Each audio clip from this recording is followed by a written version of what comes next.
Friends, today in this session we are going to discuss about the nuclear fuels and how does we get the energy from nuclear fission and nuclear fusion reactions. First of all we will discuss about the nuclear fuel. नाभिकीय ईंधन के बारे में हम पढ़ेंगे. Nuclear fuel is a material which can be used or consumed by the nuclear fission or fusion reaction to derive the nuclear energy. तो नाभिकीय ईंधन से जो नाभिकीय ऊर्जा प्राप्त हो रही है वो दो अभिक्रियाओं के कारण होती है. पहला है नाभिकीय विखंडन और दूसरा होता है नाभिकीय संलयन. The nuclear energy is a powerful source of energy generated during a nuclear reaction. तो नाभिकीय जो अभिक्रियाएं हो रही है उनसे बहुत अधिक मात्रा में इनॉर्मस अमाउंट में न्यूक्लियर एनर्जी रिलीज होती है. The source of nuclear energy is the mass of the nucleus. तो मेन सोर्स जो है इस एनर्जी का वो क्या होता है, नाभिक का जो मास है वो इसके द्वारा एनर्जी रिलीज होती है. The energy generated during a nuclear reaction is due to the conversion of mass into the energy. तो इस तरह से नाभिकीय अभिक्रिया के दौरान जो ऊर्जा उत्पन्न होती है it is the general conversion of mass into the energy. इसमें जो मास जो है नाभिक का मास जो है वो किस में कन्वर्ट हो जाता है, ऊर्जा में कन्वर्ट हो जाता है और हमें बहुत अधिक मात्रा में ऊर्जा प्राप्त होती है. Nuclear power is a sustainable energy source that reduces the carbon emission. इस तरह से कार्बन का एमिशन भी कम होता है. इन न्यूक्लियर फ्यूजन और न्यूक्लियर फ्यूजन रिएक्शंस की हम बात करते हैं तो सबसे पहले हम पढ़ेंगे नाभिकीय विखंडन अभिक्रिया किस तरह से होती है उसके बारे में हम डिटेल एनालिसिस करते हैं. The nucleus of a heavy radioactive element like uranium, plutonium, thorium, they all splits up into the lighter small nuclei almost of equal size when bombarded by low energy neutrons. जब हम जो भारी नाभिक होते हैं वो नाभिक किसके हो सकते हैं, it may be of uranium, plutonium, thorium के हो सकते हैं. जब उनके ऊपर हम किससे बम्बार्डेड करवाते हैं, बाय द न्यूट्रॉन्स.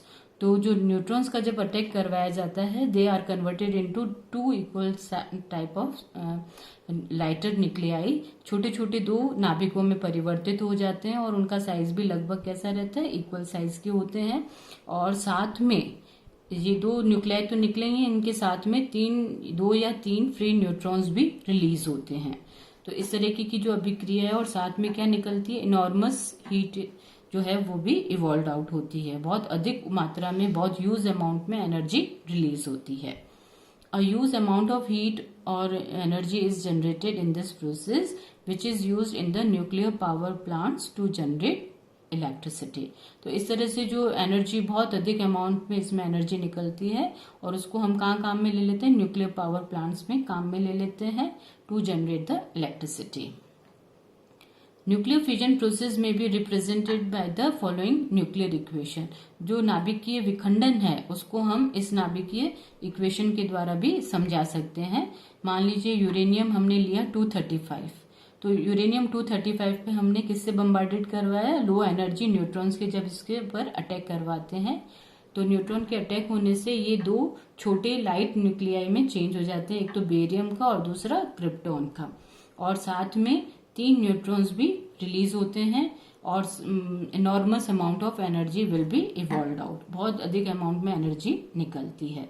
तो इस तरह से हम न्यूक्लियर विखंडन को इस एक सिंपल रिएक्शन से भी समझा सकते हैं कि एक बड़ा नाभिक जिसपे न्यूट्रॉन्स की जब बौछार करवाई जाती है तो दो छोटे हल्के नाभिकों में परिवर्तित हो जाते हैं जो कि बेरियम और क्रिप्टॉन है और साथ में 2 या 3 न्यूट्रॉन्स जो हैं वो भी रिलीज होते हैं और बहुत अधिक अमाउंट में एनर्जी रिलीज होती है. अब बात करें हम चेन रिएक्शन इसमें, तो इस तरह से चेन रिएक्शन क्या चीज वहां डेवलप हो रही है उसके बारे में हम स्टडी करते हैं. An amount of uranium 235 undergo fusion by bombarding it with the neutron. जब न्यूट्रॉन के इसके ऊपर अटैक करवाया तो ये कितने पार्ट में कन्वर्ट हुआ, 2 पार्ट में. Along with barium and krypton 3 neutrons are release during the above fusion process. तो बेरियम और क्रिप्टॉन तो छोटे नाभिक बन ही रहे हैं, हल्के नाभिक बन रहे हैं, साथ में 3 न्यूट्रॉन्स भी रिलीज हो रहे हैं. These neutrons can hit further uranium 235 atoms. अब ये तीनों जो हैं न्यूट्रॉन्स वो फर्दर 3 जो है यूरेनियम 235 एटम्स से हैवी एटम्स पे अटैक करेंगे and split them releasing yet more neutrons. और इस तरह से और ज्यादा मात्रा में न्यूट्रॉन्स निकलेंगे। अभी हम डायग्राम से समझते हैं इसको। और इस तरह की प्रोसीजर को हम क्या कहते हैं, इस तरह की जो रिएक्शन हो रही है उसको हम चेन रिएक्शन कहते हैं, जहाँ पे स्टेप बाय स्टेप रिएक्शंस हो रही है और हर स्टेप में आपको अलग अलग एनर्जीज प्राप्त हो रही है। तो इस तरीके की अभिक्रिया को हम क्या कहते हैं, चेन रिएक्शन कहते हैं। इसको हम एक सिंपल से स्केच डायग्राम से भी समझ सकते हैं। ये हमारा यूरेनियम 235 है, इसके ऊपर न्यूट्रॉन्स की हमने बम्बार्ड करवाया, अटैक करवाया। Then it will converted into 2 equal size nuclei, जो कि कौन कौन से हैं, बेरियम एंड क्रिप्टॉन। और साथ में 3 न्यूट्रॉन्स भी वहां पे रिलीज हो जाते हैं। ये सब न्यूट्रॉन्स हैं, तो 3 न्यूट्रॉन्स वहां पे रिलीज हो चुके हैं। और ये तीनों न्यूट्रॉन्स जो रिलीज हुए हैं वो हैवी जो यूरेनियम 235 पे वापस से अटैक करते हैं और वापस से इनको 2 छोटे न्यूक्लियाओं में डिवाइड करते हैं। और साथ में 3 न्यूट्रॉन्स और रिलीज होते हैं। तो एक की यूरेनियम पे अटैक पे 3 न्यूट्रॉन्स रिलीज होंगे, तो दूसरे पे 6 और तीसरे पे 9।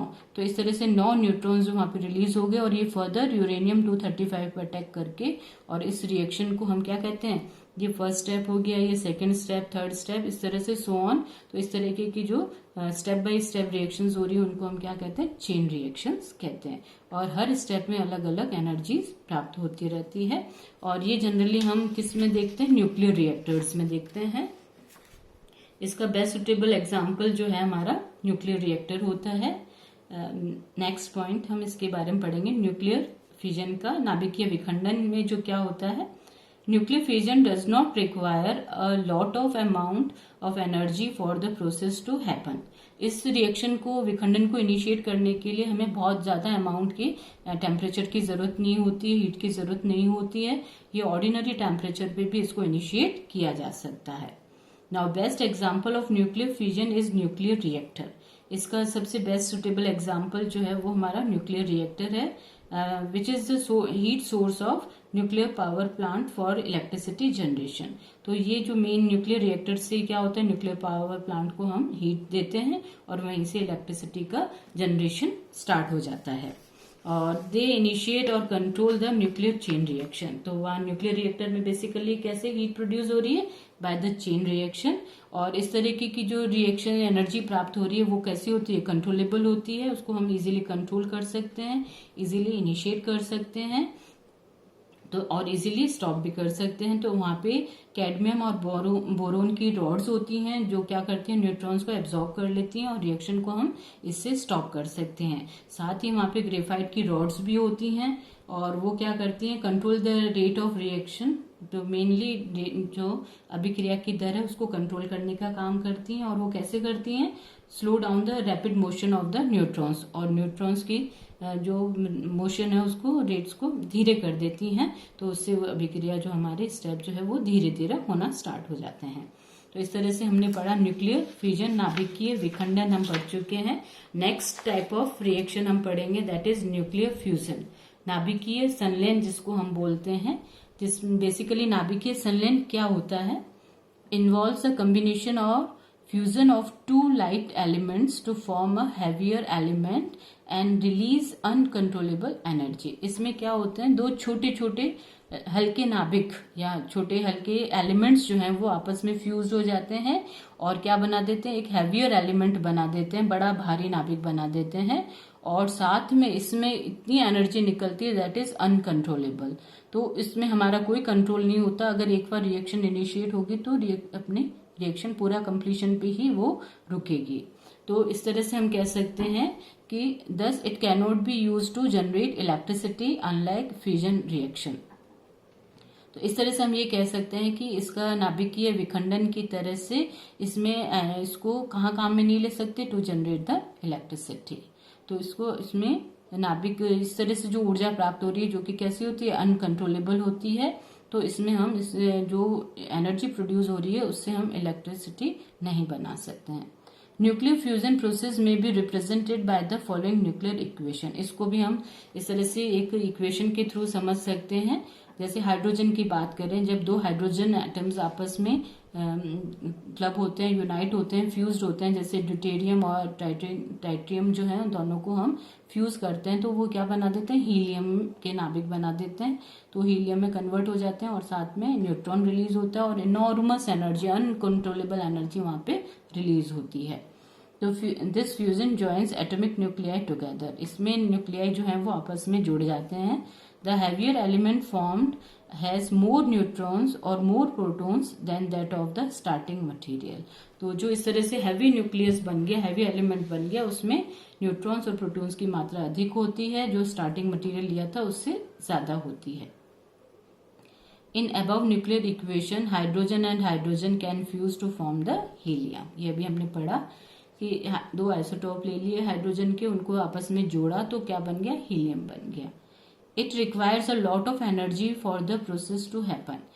जैसे कि अभी हमने पढ़ा था कि नाभिकीय विखंडन में हमें इनिशिएट करने के लिए ज्यादा हीट की आवश्यकता नहीं होती, परंतु इसको जब स्टार्ट करना होता है तो हमें क्या होता है, इस प्रोसेस को स्टार्ट करने के लिए बहुत अधिक मात्रा में ऊर्जा की आवश्यकता होती है, ताप की आवश्यकता होती है, तभी ये रिएक्शन स्टार्ट होती है, इनिशिएट होती है।